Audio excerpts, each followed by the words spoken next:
জীবনের পথে ভাগ্য কখনো কখনো এমন খেলা খেলে যে মানুষ নিজের চোখে দেখেও বিশ্বাস করতে পারে না। আজকের গল্পটি এমনই এক অবিশ্বাস্য যাত্রার কাহিনী। এক নারী যে দারিদ্র্যের জ্বালায় স্বামীকে ছেড়ে চলে গিয়েছিল, আর সেই স্বামী 1 বছর পর কোটিপতি হয়ে তার সামনে এসে দাঁড়ালো।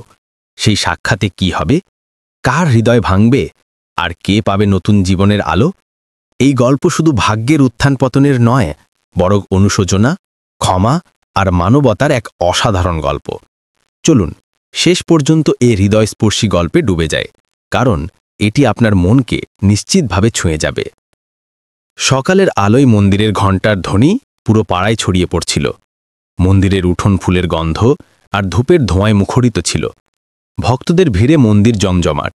সেখানে মন্দিরের এক কোণে বসেছিল রিনা, বয়স প্রায় 35-এর কাছাকাছি। সাধারণ শাড়ি, মুঠে ক্লান্তির ছাপ, তবুও চোখে এক হালকা উজ্জ্বলতা। সে ভক্তদের মধ্যে প্রসাদ বিতরণ করছিল। কেউ তার হাত থেকে প্রসাদ নিয়ে আশীর্বাদ করছিল, কেউ চুপচাপ এগিয়ে যাচ্ছিল। মানুষের কাছে রিনা ছিল শুধুই এক সাধারণ মহিলা, কিন্তু তার হৃদয়ে লুকিয়েছিল এক ঝড়, অনুশোচনার ঝড়। রিনা তার জীবনের সবচেয়ে বড় সিদ্ধান্ত বহু বছর আগে নিয়েছিল, আর সেই সিদ্ধান্তই এখন তাকে প্রতি মুহূর্তে কষ্ট দিচ্ছিল। একসময় রিনা তার স্বামী বিশালের সাথে একটি ছোট্ট ঝুপড়িতে থাকত। বিশাল ছিল সরল মনের মানুষ, অত্যন্ত পরিশ্রমী, কিন্তু ভাগ্য তার সাথে সবসময় প্রতারণা করত। দিনরাত পরিশ্রম করেও ঘরে দুবেলা খাবার জোটানো কঠিন হয়ে পড়ত। বিয়ের প্রথম দিকে রিনা দারিদ্র্য মেনে নিয়েছিল, কিন্তু সময়ের সাথে সাথে তার ধৈর্য হারিয়ে যেতে শুরু করল। পাড়ার মহিলারা তাকে টিপ্পনি কাটত, আরে রিনা, তোর স্বামীকে দেখ, এখনও ছেঁড়া জামা পরে ঘুরছে। রিনার মনে ঈর্ষা আর ক্ষোভ জমতে শুরু করল। তার মনে হতে লাগল হয়তো সে ভুল মানুষের সাথে জীবন শুরু করেছে। একদিন যখন বিশালের কোনো কাজ ছিল না এবং ঘরে খাবারও শেষ হয়ে গিয়েছিল, রিনার ধৈর্যের বাঁধ ভেঙে গেল। সে বিশালকে বলল, আমি অনেক সহ্য করেছি, কিন্তু আর পারছি না, তোমার সাথে থাকলে আমার জীবন নষ্ট হয়ে যাবে। বিশাল তাকে অনেক বোঝানোর চেষ্টা করল, চোখের জল ফেলে আটকানোর চেষ্টা করল, কিন্তু রিনা এক ধনী লোককে বিয়ে করে বিশালকে একা ফেলে চলে গেল। বিশাল ভেঙে পড়েছিল। তার কাছে না ছিল ঘর, না ছিল স্ত্রী। একাকিত্ব আর ব্যথা তাকে পাগল করে তুলেছিল। কিন্তু সেই রাতে সে আকাশের দিকে তাকিয়ে শপথ নিল, আমাকে আর কেউ ছোট মানুষ ভাববে না। যে স্ত্রী আমাকে ছেড়ে গেছে, একদিন সেই আমার সামনে মাথা নিচু করে দাঁড়াবে। এই শপথ আর অশ্রু তার জীবনের জ্বালানি হয়ে উঠল। বছর পেরিয়ে গেল। বিশাল ছোটখাটো কাজ শুরু করল, দিনরাত ঘাম ঝরিয়ে পরিশ্রম করল, হার মানল না। ধীরে ধীরে ভাগ্যও তার পাশে এসে দাঁড়ালো। এক পুরনো বন্ধু যে ব্যবসা করত তাকে একটি সুযোগ দিল। বিশাল তার পরিশ্রম আর সততার জোরে সেই কাজকে এত বাড়ালো যে মানুষ তার উদাহরণ দিতে শুরু করল। কয়েক বছরের মধ্যে বিশাল এক সাধারণ মজুর থেকে কোটিপতি হয়ে উঠল। শহরে তার কোম্পানির বড় বড় অফিস ছিল, বিলাসবহুল বাংলো ছিল, গাড়ির বহর ছিল। কিন্তু তার হৃদয়ে তখন এক শূন্যতা ছিল, কারণ টাকা যতই আসুক, হৃদয়ের ক্ষত টাকায় ভরে না। আর তারপর এলো ভাগ্যের সেই দিন। মন্দিরের উঠোনে দাঁড়িয়েছিল এক লম্বা সুদর্শন পুরুষ, দামি পোশাক পরা, বাইরে ঝকঝকে গাড়ি দাঁড়িয়ে, হাতে ফুলের থালা। সে আর কেউ নয়, বিশাল। সে প্রসাদ নিতে এগিয়ে এলো, আর তখনই প্রসাদ বিতরণকারী মহিলাটি তার দিকে তাকালো। রিনার হৃদয়ে ধড়াস করে উঠল, তার হাত কেঁপে গেল। প্রসাদ পড়তে পড়তে বাঁচল। যে মানুষটাকে সে দারিদ্র্যের জন্য ছেড়ে গিয়েছিল, আজ সে কোটিপতি হয়ে তার সামনে দাঁড়িয়ে। মন্দিরের ঘণ্টা বাজছিল, কিন্তু রিনার কানে যেন সব শব্দ থেমে গেল। তার হৃদয় স্পন্দন এত দ্রুত ছিল যে মনে হচ্ছিল পুরো উঠোন শুনতে পাচ্ছে। বিশাল তার চোখের দিকে তাকালো, ঠান্ডা, শান্ত, কিন্তু গভীর দৃষ্টিতে। সেই দৃষ্টিতে কোনো রাগ ছিল না, কোনো চিৎকার ছিল না, ছিল শুধু একটা প্রশ্ন, এটাই কি তোর গন্তব্য ছিল রিনা? বন্ধুরা, এখান থেকেই গল্পের আসল মোড় শুরু হয়। একদিকে অনুশোচনার আগুনে জ্বলতে থাকা রিনা, অন্যদিকে জয় আর যন্ত্রণার মাঝে দাঁড়িয়ে বিশাল। এখন প্রশ্ন হল, বিশাল কি রিনাকে ক্ষমা করবে? রিনা কি তার ভুলের প্রায়শ্চিত্ত করতে পারবে? আর ভাগ্যের এই উল্টোপাল্টা খেলা কি কোনো নতুন পথের দিকে নিয়ে যাবে? চলুন দেখি গল্পে এর পর কি হয়। মন্দিরের উঠোন ধীরে ধীরে খালি হচ্ছিল। ভক্তরা নিজেদের ঘরে ফিরছিল, কিন্তু রিনার মন তখনও সেখানেই আটকে ছিল। হাতে ধরা প্রসাদ কাঁপছিল, আর তার চোখ ক্রমাগত সেই মানুষটিকে খুঁজছিল যে এইমাত্র তার সামনে দাঁড়িয়েছিল, বিশাল। সেই বিশাল যাকে সে একসময় অযোগ্য, ব্যর্থ আর বেকার বলে ছেড়ে গিয়েছিল, আজ সে লক্ষ কোটি টাকার মালিক। রিনার ভেতরে এক অদ্ভুত অস্থিরতা ছুটতে লাগল। স্মৃতির দরজা হঠাৎ খুলে গেল। আর গত বছরগুলো চলচ্চিত্রের মতো তার সামনে চলতে শুরু করল। তার সেই দিনের কথা মনে পড়ল যখন বিশাল অভুক্ত থেকে শুধু তার জন্য বাজার থেকে সস্তা শাড়ি এনেছিল। রিনা, দেখো, এটা তোমার পছন্দ হবে। কিন্তু সে সেই শাড়িটিকে তাচ্ছিল্য করে বলেছিল, এমন বাজে শাড়ি, পাড়ার মহিলারা আমাকে নিয়ে হাসবে। সেদিন বিশাল কিছু বলেনি, শুধু চুপচাপ চোখ নামিয়ে দিয়েছিল। তার সেই রাতের কথা মনে পড়ল যখন বৃষ্টিতে তাদের কাঁচা ঘর ফুটো হয়ে যাচ্ছিল। বিশাল নিজে পুরো শরীর ভিজিয়ে ছাদে চট পেতেছিল যাতে রিনা ঘুমাতে পারে। কিন্তু সেই রাতেই রিনা ঠিক করে নিয়েছিল, আমি আর এই মানুষটার সাথে জীবন নষ্ট করতে পারি না। আর এখন সেই বিশাল মন্দিরের উঠোলে উজ্জ্বল চেহারা আর ঠান্ডা দৃষ্টি নিয়ে দাঁড়িয়ে। রিনার মনে হলো যেন মাটি তার পায়ের নিচ থেকে সরে গেল। তার মন চিৎকার করে বলতে চাইছিল, বিশাল, আমি ভুল করেছি। আমি তোমাকে ছেড়ে যাইনি, বরং আমার ভাগ্যকেই নিজেই কেড়ে নিয়েছিলাম। কিন্তু তার ঠোঁট যেন সেলাই করা ছিল। অন্যদিকে বিশাল মন্দিরের সিঁড়িতে বসে একটি মূর্তির দিকে তাকিয়েছিল। তার মুখে শান্তি ছিল, কিন্তু হৃদয়ে ঝড়। একসময় সে রিনাকে তার পৃথিবী মনে করত। দারিদ্র্যের মধ্যেও সে তার জন্য স্বপ্ন দেখেছিল। কিন্তু রিনা যে তাকে নির্দয়ভাবে ছেড়ে গিয়েছিল, সেই রাতে তার হৃদয় চিরতরে ভেঙে গিয়েছিল। বিশাল কোটিপটি হয়েছিল, কিন্তু ভেতরে কোথাও না কোথাও আজও তার একটি অংশ সেই নারীকে মনে করত। আর এখন যখন সেই নারী তার সামনে দাঁড়িয়ে ভাঙা, বিধ্বস্ত, অনুশোচনায় ডুবে, তখন সে বুঝতে পারছিল না তার মনে শান্তি আসছে নাকি ব্যথা। রিনা সাহস জুগিয়ে এগিয়ে গেল। সে ধীরে ধীরে বিশালের দিকে হেঁটে গেল। বিশাল, তার কণ্ঠস্বর ভেঙে যাচ্ছিল, যেন বহু বছর ধরে চাপা থাকা লাভা বেরিয়ে আসছে। বিশাল তার দিকে তাকালো, কিন্তু সেই দৃষ্টিতে আর কোনো আপনত্ব ছিল না। সেই দৃষ্টি ছিল ঠিক ততটাই অপরিচিত যতটা একজন পথচারীর হতে পারে। কেমন আছো? রিনা কাঁপতে কাঁপতে জিজ্ঞেস করল। বিশাল হালকা হাসি দিয়ে বলল, যেমনটা তুমি চেয়েছিলে রিনা, এখন আমি ভালো আছি, খুব ভালো। এই কথাগুলো রিনার হৃদয়ে তীরের মতো বিঁধল। তার চোখে জল ভরে এলো। বিশাল, আমি ভুল করেছিলাম। সেই সময় আমি বুঝতে পারিনি। কিন্তু বিশাল হাত তুলে তাকে থামিয়ে দিল। এখন এই কথাগুলো অর্থহীন। যে সম্পর্ক তুমি ছেড়ে গিয়েছিলে তা এখন ছাই হয়ে গেছে। ছাইয়ে আবার আগুন জ্বালানো যায় না রিনা। রিনা সেখানেই পাথরের মূর্তির মতো দাঁড়িয়ে রইল। মন্দিরের বাইরে দাঁড়িয়ে থাকা বিশালের গাড়ির দরজা খুলল। তার ড্রাইভার ইশারা করছিল। বিশাল কিছু না বলে গাড়ির দিকে এগিয়ে গেল। রিনা শুধু তার পিঠ দেখতে থাকল। প্রতিটি পদক্ষেপে তার মনে হচ্ছিল যেন তার শ্বাস ভেঙে যাচ্ছে। সেই রাতে রিনার ঘুম এলো না। সে বিছানায় শুয়ে ছাদের দিকে তাকিয়ে রইল। বিশালের কথাগুলো তার কানে বারবার বাজতে থাকল। ছাইয়ে আবার আগুন জ্বালানো যায় না রিনা। সে কাঁদল, চিৎকার করল, নিজেকে ধিক্কার দিল, কিন্তু সময় কারো জন্য থামে না। সকালের আলো ছড়িয়ে পড়ল। মন্দিরের সেই সাক্ষাতের পর থেকে রিনার মন কোথাও স্থির হচ্ছিল না। সে প্রতিদিন মন্দিরের উঠোনে বসত এই আশায় যে হয়তো বিশাল আবার আসবে, কিন্তু বিশালের কোনো খোঁজ ছিল না। রিনার মুখ নিষ্প্রভ হয়ে গিয়েছিল। তার ভেতরের আলো পুরোপুরি ম্লান হয়ে গিয়েছিল। লোকেরা তাকে দেখে বলতো, আরে রিনা, কি হয়েছে? শরীর ঠিক লাগছে না? সে শুধু হালকা হাসি দিয়ে চুপচাপ করে থাকত। কে বুঝবে তার ভেতরের যন্ত্রণা কতটা গভীর? অন্যদিকে বিশালের জীবন এখন ভিন্ন জগতে। সে কোটি কোটি টাকার কোম্পানির মালিক। তার অফিসে শত শত লোক কাজ করে। শহরের বড় বড় শিল্পপতি আর নেতারা তার সাথে দেখা করতে আসে। তার বিলাসবহুল কোঠিতে আলো কখনো নেভে না। কিন্তু এত ধনসম্পদার খ্যাতির মাঝেও বিশালের হৃদয়ে একটি শূন্যতা সবসময় থেকে যেত। যতবার সে কোনো পার্টিতে হাসত, করতালি বাজত, তার নামে গাড়ি থামত, তবু রাতে একা ঘরে ফিরলেই সেই নীরবতা তাকে গ্রাস করত। তার কাছে সব কিছুই ছিল, কিন্তু সত্যিকারের আপনত্ব ছিল না। রিনা প্রায়ই ভাবত, ইস, যদি সেদিন ধৈর্য ধরতাম, যদি তাকে ছেড়ে না যেতাম। কিন্তু সময় পেরিয়ে গিয়েছিল। এখন তার কাছে অনুশোচনা ছাড়া আর কিছুই ছিল না। একদিন সে সাহস করে বিশালের কোম্পানির অফিসের ঠিকানা জোগাড় করল। সে অফিসের গেটে পৌঁছাল।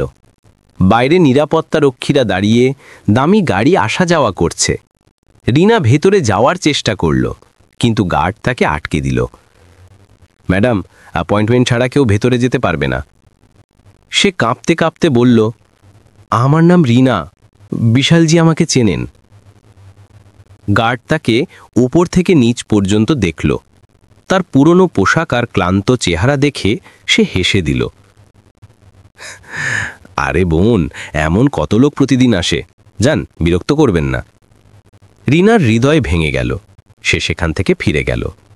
অন্যদিকে অফিসের উঁচু বিল্ডিংয়ের জানালা থেকে বিশাল সব কিছু দেখছিল।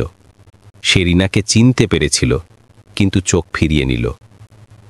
সে নিজের মনে বলল, যে আমার সবচেয়ে খারাপ সময় সঙ্গ ছেড়ে দিয়েছে, আজ তার আমার জগতের অংশ হওয়ার কোনো অধিকার নেই। রিনা এখন আরও খারাপ অবস্থায় দিন কাটাচ্ছিল। তার দ্বিতীয় স্বামী, যার কাছে সে একসময় ধন সম্পদ আর সুখের আশায় গিয়েছিল, সেও তাকে ছেড়ে চলে গেছে। সেই লোকটি কিছু বছর সুখ দিয়েছিল, কিন্তু ব্যবসায় লোকসান হবার পর সব বরবাদ হয়ে গেল। রিনা একা হয়ে গেল, টাকা ছাড়া, সাহায্য ছাড়া। আর এখন ভাগ্য তাকে সেখানেই নেনে দাঁড় করিয়েছে, যেখান থেকে সে যাত্রা শুরু করেছিল, মন্দিরের উঠোনে। রাতে যখন সে তার ছোট ঘরে একা বসে থাকত, তখন তার মন চিৎকার করে উঠত, হে ভগবান, আমি কি করলাম? বিশাল যেন আজও আমাকে আপন করে নেয়, এটাই আমার সবচেয়ে বড় আকাঙ্ক্ষা।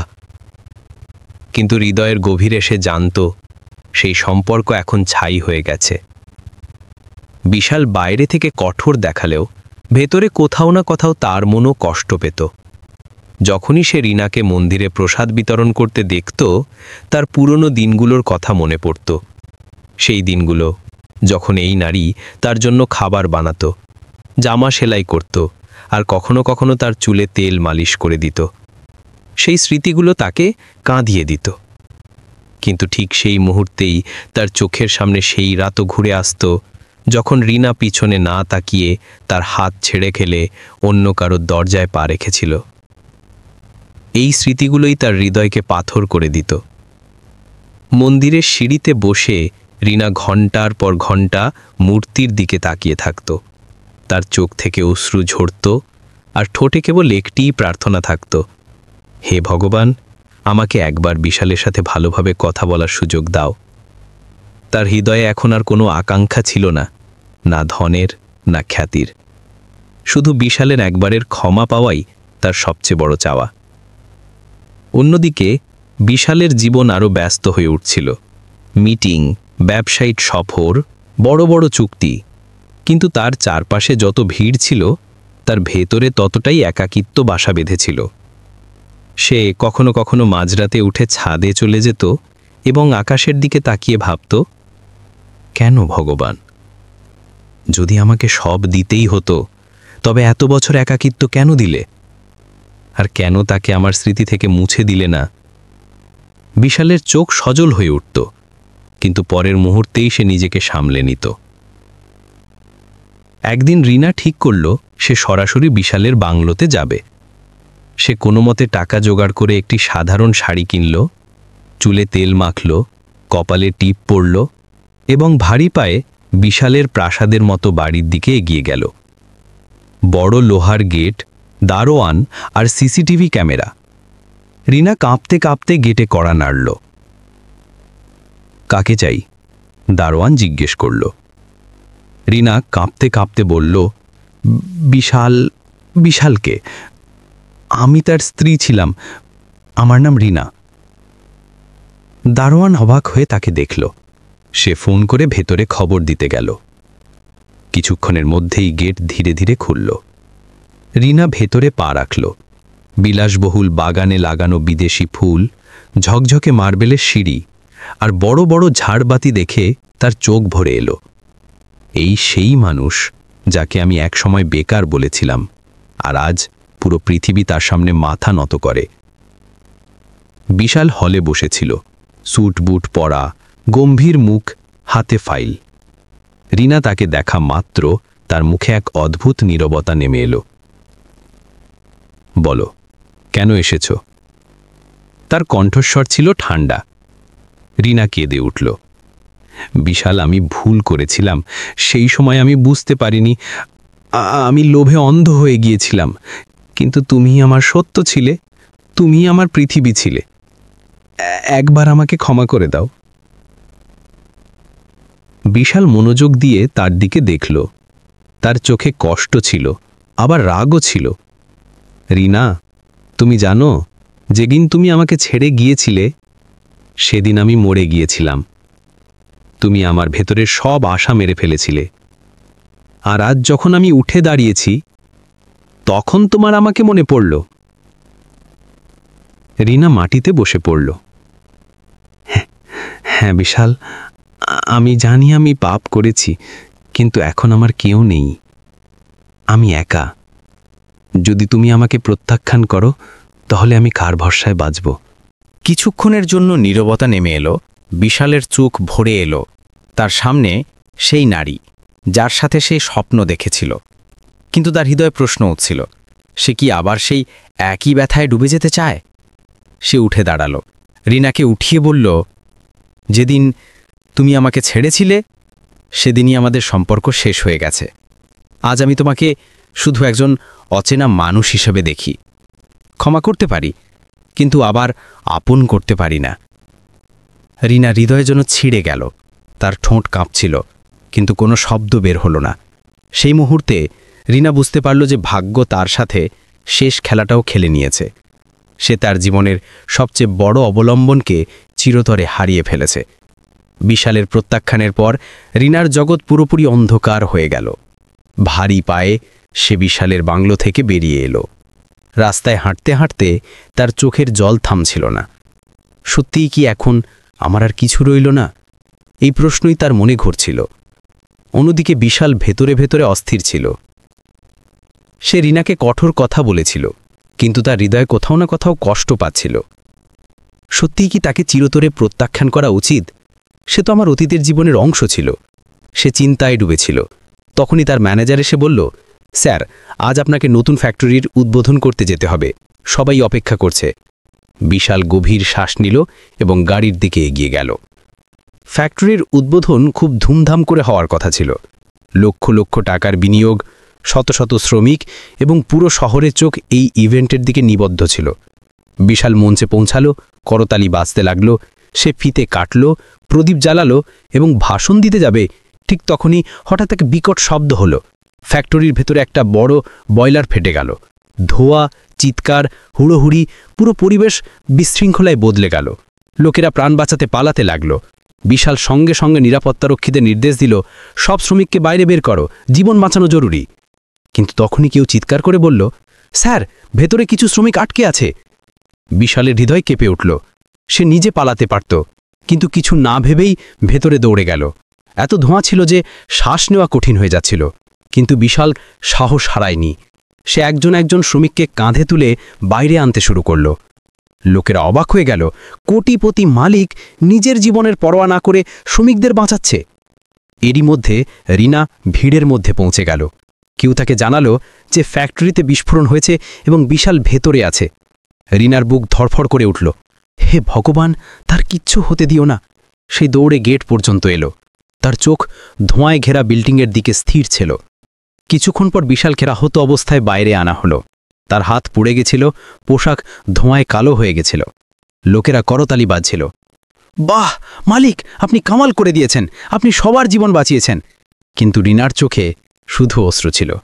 সে দৌড়ে বিশালের কাছে গেল এবং কাঁপতে কাঁপতে তার মুখ ধরল। বিশাল, তুমি ঠিক তো? ভগবানের শুকরিয়া, তুমি বেঁচে আছো। বিশাল তার দিকে তাকালো। তার চোখে কোমলতা ছিল, ক্লান্তি ছিল এবং কোথাও না কোথাও এক না বলা ভালোবাসা ছিল। বিশালকে হাসপাতালে নিয়ে যাওয়া হলো। ডাক্তার বললেন, চিন্তার কিছু নেই, শুধু হালকা আঘাত লেগেছে, বিশ্রাম নিতে হবে। রিনা সেখানেই তার পাশে বসে রইল। তার চোখ বিশাল থেকে সরছিলই না। সে মনে মনে ভাবছিল, ভগবান আমাকে আরও একটা সুযোগ দিয়েছেন, আমি এখন এটা হাতছাড়া করব না। বিশাল আমাকে ক্ষমা করুক বা না করুক, আমি তার পাশে থেকে তার সেবা অবশ্যই করব। হাসপাতালের সাদা ঘরটি শান্ত ছিল। মেশিনপত্রের হালকা বিপের শব্দ আর ওষুধের গন্ধ পরিবেশে ছড়িয়েছিল। বিশাল বিছানায় শুয়েছিল, হাতে ব্যান্ডেজ বাঁধা আর মুখে ক্লান্তির ছাপ স্পষ্ট। দরজার বাইরে ভিড় কমে গেছিল। এখন শুধু কিছু ঘনিষ্ঠ লোক আর নার্সরাই ছিল। কিন্তু ঘরের এক কোণে বসে থাকা রিনার চোখ বিশাল থেকে সরছিলই না। রিনা ধীরে ধীরে জলের গ্লাসটি তুলে এবং বিশালকে ধরিয়ে দিল। একটু জল খাও, সে কাঁপতে কাঁপতে স্বরে বলল। বিশাল তার দিকে তাকালো। কিছু মুহূর্তের জন্য তার চোখে কোমলতা এলো, কিন্তু পরের মুহূর্তেই সে মুখ ফিরিয়ে নিয়ে, চাই না। রিনা হৃদয় আবার ভেঙে গেল, কিন্তু সে হাল ছাড়ল না। দিন কাটতে লাগল। রিনা প্রতিদিন হাসপাতালে আসত, কখনো বিশালের খাবার আনত, কখনো তার ওষুধের খেয়াল রাখত। সে তার চাদর ঠিক করত, বালিশ বদলাত এবং সবসময় তার পাশে থাকত। লোকেরা ফিসফিস করত, মনে হচ্ছে বিশালের পুরনো স্ত্রী ফিরে এসেছে। বিশাল সব শুনত, কিন্তু কিছু বলতো না। তার হৃদয় ঝড় চলছিল। রিনা কি সত্যি অনুতপ্ত, নাকি এটা সবটাই লোক দেখানো? আমি কি আবার সেই একই জালে ফেসে যাচ্ছি? বিশাল চোখ বন্ধ করে নিল। পরের দিন সকালে ডাক্তার বললেন, বিশালজি, এখন আপনার অবস্থা ভালো, আপনি চাইলে বাড়ি যেতে পারেন, তবে কিছুদিন বিশ্রাম জরুরি। বিশালকে বাড়ি পাঠিয়ে দেওয়া হলো। রিনা জিদ করে বলল, আমি তোমার দেখাশোনা করব, তুমি মানা করলেও আমি তোমাকে একা ছাড়ব না। বিশাল কিছু বলল না। সে জানত মানা করেও কোনো লাভ হবে না। রিনা এখন আর পিছু ফুটবে না। বিশালের বাংলোতে রিনার আসা যাওয়া বেড়ে গেল। সে সকাল থেকে সন্ধ্যা পর্যন্ত তার জন্য খাবার বানাতো, ওষুধ দিত এবং তার কাজ সামলাত। ধীরে ধীরে ঘরের চাকর চাকরানিরাও তাকে আবার মালকিন বলে ডাকতে শুরু করল। কিন্তু বিশালের মন তখনও দেওয়াল হয়েছিল। সে হাসত ঠিকই, কিন্তু রিনা কাছে এলেই তার চোখ ঠান্ডা হয়ে যেত। এক সন্ধ্যায় যখন সূর্য ডুবছিল, রিনা বারান্দায় দাঁড়িয়েছিল। তার চোখ অশ্রুতে ভেজা ছিল। সে মনে মনে বলল, হে ভগবান, যদি আমার প্রায়শ্চিত্ত সত্যি হয়, তবে বিশালের হৃদয় যেন একবারের জন্য আমার জন্য গলে যায়।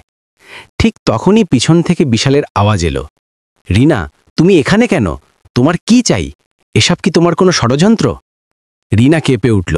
সে ঘুরে তাকালো। বিশালের চোখে সন্দেহ আর রাগ দুটোই ছিল। না বিশাল, রিনা বলল, আমার এখন লোভের কোনো কারণ নেই। আমার সব কেড়ে নেওয়া হয়েছে। এখন শুধু তোমার বিশ্বাস চাই, এটাই আমার সবচেয়ে বড় সম্পদ হবে। বিশালের মন এখনও রিনার প্রতি সন্দেহে ভরা ছিল। রিনা যতই সেবা করুক, তার মন বারবার সেই বেদনাদায়ক অতীতে চলে যেত, যখন সে তাকে ছেড়ে গিয়েছিল, যখন দারিদ্র্যে সে একা সংগ্রাম করেছিল। কিন্তু ভাগ্য যেন বিশালের মনের জট খুলতে বদ্ধপ্রতিভ ছিল। বিশালকে তার কোম্পানির এক পুরনো প্রজেক্টের ফাইল দেখতে হলো। সে তার অফিসে গেল এবং সেখানে কাজ করতে করতে হঠাৎ তার চোখ একটি পুরনো রেজিস্টারে পড়ল। সেই রেজিস্টারে কোম্পানির প্রথম দিকের হিসাব লেখা ছিল, যখন বিশাল সংগ্রাম করছিল আর প্রতি মাসে লোকসান হচ্ছিল। কিন্তু তখনই তার চোখ একটি নামের ওপর পড়ল, রিনা মণ্ডল, 2000 টাকার অবদান। বিশালের চোখ স্থির হয়ে গেল। এটা কি? রিনা আমার কোম্পানিতে টাকা দিয়েছিল? কিভাবে?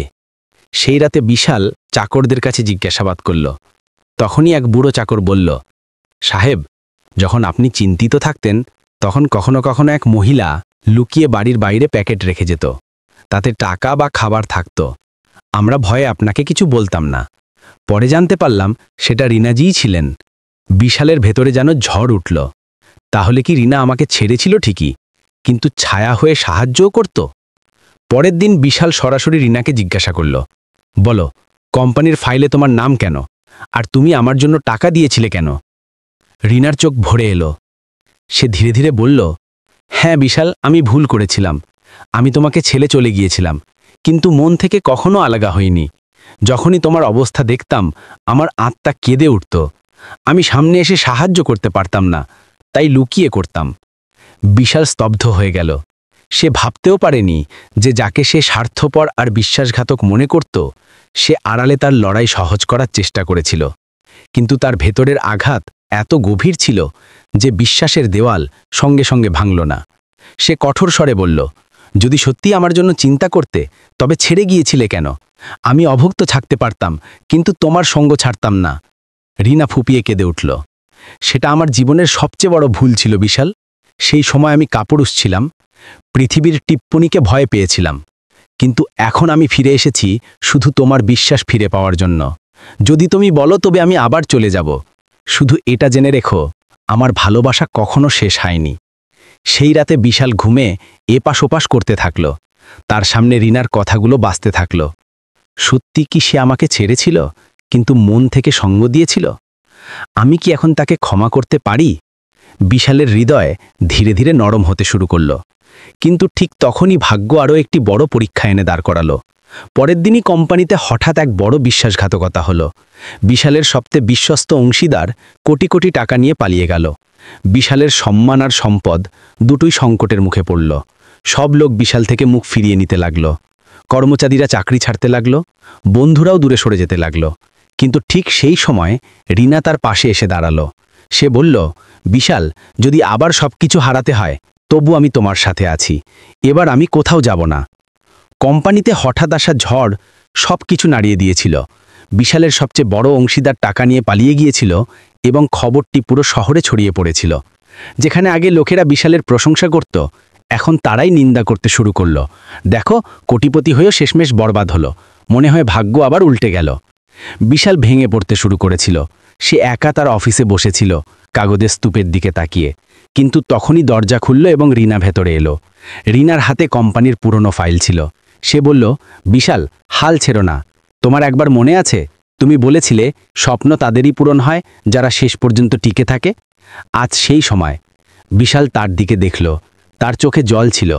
কিন্তু সবাই আমার সঙ্গ ছেড়ে দিয়েছে রিনা, এখন আমার আর কেউ নেই। রিনা দৃঢ় স্বরে বলল, তুমি ভুল ভাবছ, আমি আছি তোমার সাথে। সবাই ছেড়ে দিলেও আমি আর কখনো যাব না।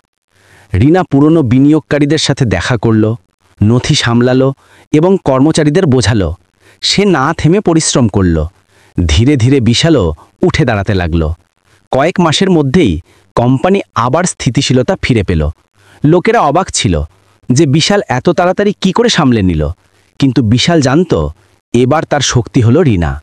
এক সন্ধ্যায় যখন কোম্পানির সাফল্যের উদযাপন চলছিল, সবাই আনন্দ করছিল, বিশাল সবার সামনে মাইক ধরল এবং বলল, আজ যদি আমি এখানে দাঁড়িয়ে থাকি তবে তা শুধু আমার সংগ্রামের জন্য নয়, বরং সেই নারীর জন্য যে আমার জীবনে বারবার নতুন আলো এনেছে। হ্যাঁ, এই সেই রিনা যে কখনো ভুল করেছিল কিন্তু তারপর আমার ছায়া হয়ে আমার সংগ্রামে সঙ্গ দিয়েছে। পুরো মজলিস করতালি দিয়ে মুখরিত হয়ে উঠল। রিনার চোখের থেকে অশ্রু ঝরতে লাগল। বিশাল এগিয়ে গিয়ে তার হাত ধরল। রিনা, এখন আমি তোমাকে ক্ষমা করি। অতীতের ভুল ভুলে গিয়ে আমি তোমার সাথে নতুন করে শুরু করতে চাই। সেই মুহূর্তে রিনা বিশালের পায়ে মাথা নত করে দিল। ধন্যবাদ বিশাল, আমাকে দ্বিতীয় সুযোগ দেওয়ার জন্য। আমি ওয়াদা করছি এই সঙ্গ আর কখনো ভাঙবে না। বিশাল তাকে উঠিয়ে বুকে জড়িয়ে ধরল। ভিড় করতালি আর উল্লাসে ফেটে পড়ল। কিন্তু সেই করতালি থেকেও গভীর ছিল সেই নীরবতা, যেখানে দুটো ভাঙা হৃদয় অবশেষে জুড়ে গেল। আর এভাবেই ভাগ্য সত্যি সত্যিই উল্টে গেল। যে নারী নিজের স্বামীকে দারিদ্র্যে ছেড়ে গিয়েছিল সেই তার সবচেয়ে বড় শক্তি হয়ে ফিরে এলো। আর যে স্বামীকে সবাই ব্যর্থ ভেবেছিল সেই কোটিপতি হয়ে সকলের জন্য উদাহরণ হয়ে দাঁড়ালো। ভাগ্যের খেলা অদ্ভুত হয় বন্ধুরা, কখনো ফেলে দেয়, কখনো তুলে ধরে, আর কখনো কখনো আমাদের নিজেদের ভুলের মুখোমুখি করায়। তো বন্ধুরা, এই ছিল আমাদের আজকের পুরো গল্প। আশা করি এই গল্পটি আপনাদের হৃদয়কে অবশ্যই ছুঁয়ে গেছে। যদি গল্পটি পছন্দ হয় তবে ভিডিওতে লাইক, শেয়ার এবং সাবস্ক্রাইব অবশ্যই করবেন, যাতে আমরা আপনাদের জন্য এমন আরও মন ছুঁয়ে যাওয়া গল্প আনতে পারি।